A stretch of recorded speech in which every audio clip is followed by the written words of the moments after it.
आज हम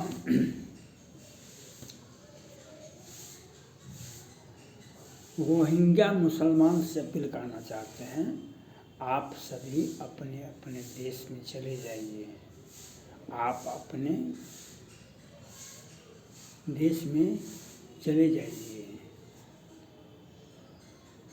अगर आपने नहीं गया तो हो सकता है आप बहुत दिनों तक रहे भारत में, हो सकता है, क्योंकि बहुत सारे पार्टियाँ आपका समर्थन, पार्टी को समर्थन करते हैं, वोटर लिस्ट में नाम दे देते हैं और आप रह जाते हैं इनके प्रकार मुँह छुपा के।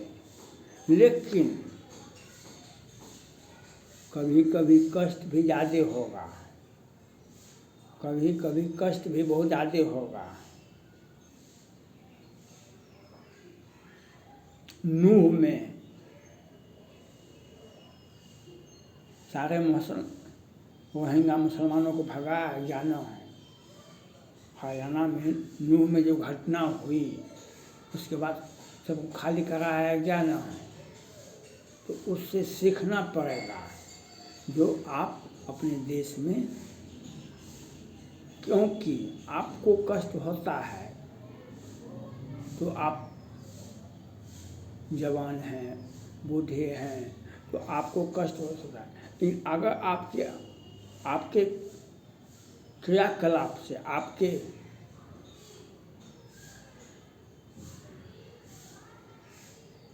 आप चलंत हैं तो आप बच्चे का विकास नहीं होगा, आपका बच्चे का भविष्य नहीं सुधरेगा। आप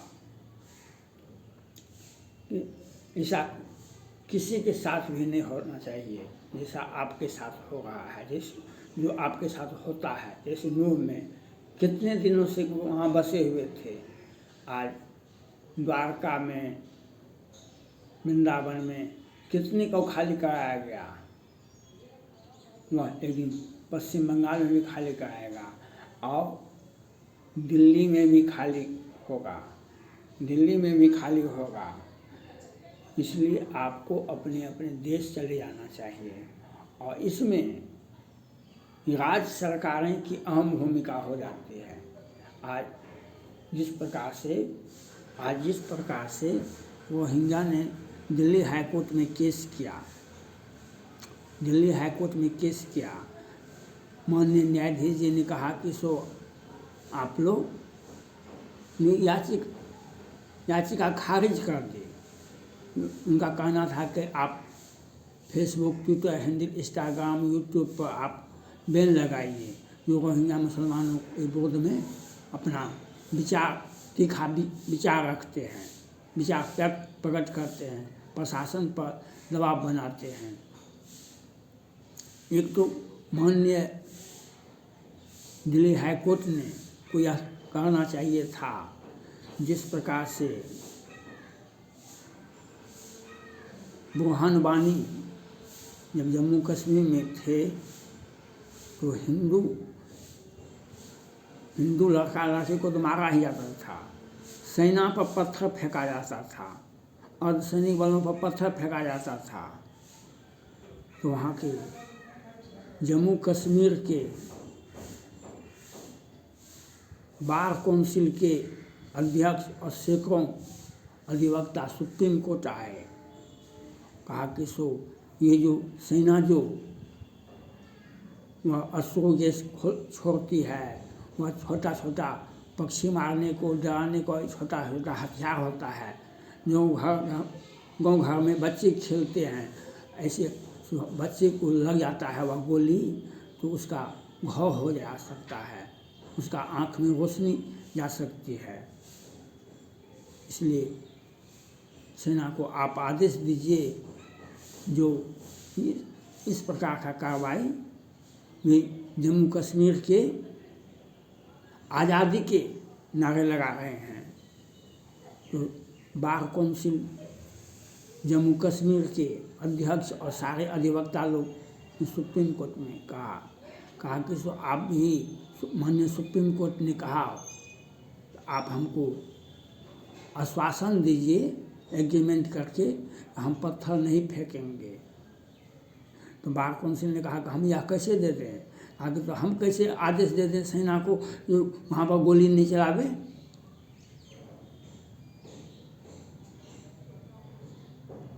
सुप्रीम कोर्ट ने, तत्कालीन सुप्रीम कोर्ट के मुख्य न्यायाधीश और माननीय न्यायाधीश जी ने कहा, जब आप सेना पर पत्थर फेंकेंगे, जम्मू कश्मीर पुलिस पर पत्थर फेंकेंगे, तो आप आश्वासन दीजिए, बार काउंसिल जम्मू कश्मीर के अध्यक्ष और सभी अधिवक्ता लोग, जो जम्मू कश्मीर में सेना पर पत्थर नहीं फेंका जाएगा, पुलिस पर पत्थर नहीं फेंका जाएगा, निर्दोष लोगों को नहीं मारा जाएगा, वहाँ पर शांति की बहाल करने के लिए आप आश्वासन दीजिए। आगे नहीं, हम ऐसा नहीं दे सकते हैं, क्योंकि हम भी ऐसा नहीं कर सकते हैं। सुप्रीम कोर्ट ने भी कहा हम भी सेना को आदेश नहीं दे सकते, केंद्र सरकार को आदेश नहीं दे सकते, जम्मू कश्मीर के पुलिस को हम आदेश नहीं दे सकते हैं। जो उन्हें जो परिस्थितियाँ बनता है वह करेगा। तो कल दिल्ली हाई कोर्ट को भी यह कहना चाहिए, ये देश के नागरिक हैं, हम यूट्यूब पर वीडियो लोड करते हैं, हम विचार अभिव्यक्ति हमारा फंडामेंटल राइट है, विचार अभिव्यक्ति हम अभिव्यक्त कर रहे हैं, विचार अभिव्यक्ति का अधिकार फंडामेंटल राइट है, इसको कौन रोक सकता है? नहीं केंद्र सरकार, नहीं न्यायालय और नहीं राज्य सरकार, कोई भी संस्था नहीं रोक सकता है। उनको कहना चाहिए था दिल्ली हाई कोर्ट को, आप लोग खाली कर दीजिए, आप लोग कब से कब आए हैं, कब तक रहना है, आपको बताना पड़ेगा, आपको यहाँ से खाली करना पड़ेगा। यह होना चाहिए दिल्ली हाई कोर्ट को, मुख्य न्यायाधीश जी को और सभी माननीय न्यायाधीश जी को यह कहना चाहिए, जो आप लोग यहाँ पर क्यों हैं। हम अभी लेह लद्दाख में चरवाहा ने कल परसों में चीनी सैनिकों को रोक दिया। चीनी सैनिक वहाँ पर सैकड़ों जवान तैनात हो गए कि नहीं, आप मवेशी लेकर के, वह भेड़ बकरी लेकर के आप हमारे निकलिए यहाँ से, हमारा ज़मीन है। चरवाहा ने कहा कि नहीं, ये मेरा ज़मीन है, आप नहीं रोक सकते हैं। चीन का ज़मीन वहाँ पर कैसे आ गया?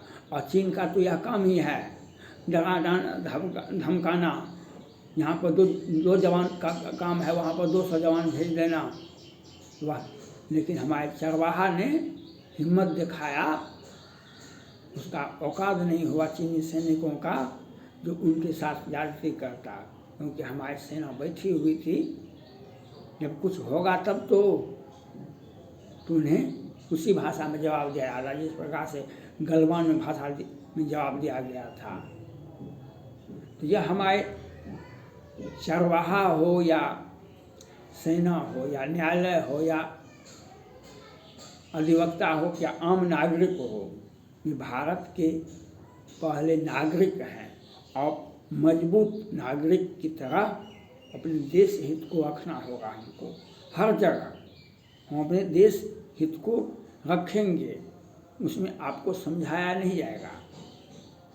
चरवाहा कोई पढ़े लिखे तो नहीं थे, लेकिन उन्होंने तो कहा नहीं, मेरा ज़मीन है, आप हटा के दिखा दीजिए। हमको कोई कह देगा कि आप, तो हम रोक देंगे।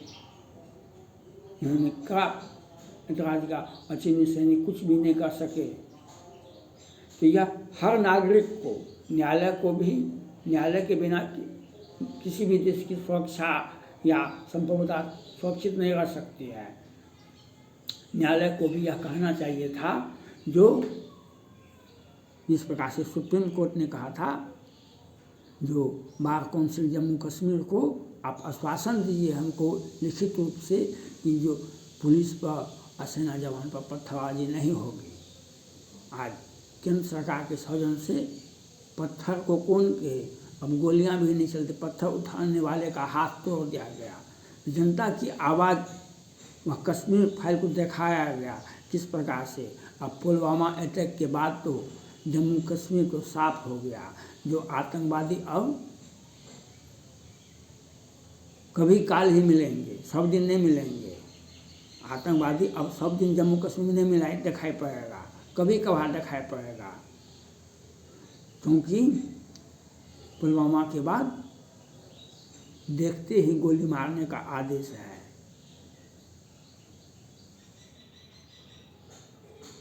यह होना चाहिए। अब दिल्ली हाईकोर्ट को भी यह कहना चाहिए जो आप लोग देश खाली करें। और मैं इनसे भी अपील करना चाहता हूँ, ये हम भारत के नागरिक हैं, हम विचार अभिव्यक्ति का अधिकार रखते हैं, हम विचार अभिव्यक्ति देश को, सेना को, सुप्रीम कोर्ट को, न्यायालय को, सरकार को, हम सबको सचेत करने का अधिकार, हम नागरिक को यह अधिकार है को सत्ता से प्रश्न पूछना। सत्ता से जहाँ भी केंद्र सरकार हो कि राज्य सरकार हो कि न्यायालय हो कि किसी भी संस्था के द्वारा कोई गलती होती है, उन्हें हम सचेत करने का अधिकार रखते हैं, उन्हें हम बताने का अधिकार। आपने यहाँ पर अपराध किया, आपने यहाँ पर गलती की, आप यहाँ पर मान्य परंपरा के विरुद्ध आपने काम किया, हम यह अधिकार रखते हैं। और आप लोगों से मेरा अपील है जो आप बिना समय देखे, बिना समय गंवाए नहीं, आप देश को छोड़ करके निकल जाए। 2 दिन 4 दिन में केजरीवाल साहब सत्ता से हट जाएंगे, जेल यात्रा उनको लिखा हुआ है उनके कर्म में। और केजरीवाल जैसे व्यक्ति ही दिल्ली में शाहीन बाग बनवाए हैं, केजरीवाल जैसे व्यक्ति ही आज आसान 2 बार दंगा होता है साल में, ये केजरीवाल जैसे व्यक्ति का ही कारण है। और केंद्रीय गृह मंत्री का एक मजबूत गृह मंत्री नहीं है, नहीं तो इस प्रकार की रोहिंग्या मुसलमान ने यह दिखा दिया कि दिल्ली में बसा हुआ है, लेकिन वह खाली नहीं करवाना। केंद्रीय गृह मंत्री का और केजरीवाल साहब का दोनों की जिम्मेदारी बनती है कि दिल्ली को साफ सुथरा रखना है। कहाँ गया आदेश, अध्यादेश जो दिल्ली पर हमारा अधिकार है केंद्र सरकार का, कहाँ से रोहिंग्या मुसलमान आ गए, कैसे न्यायालय तक पहुँच गया, ये बताना पड़ेगा आपको ना। सत्ता में बने रहना, जवाबदेही किसकी होती है। थैंक्स।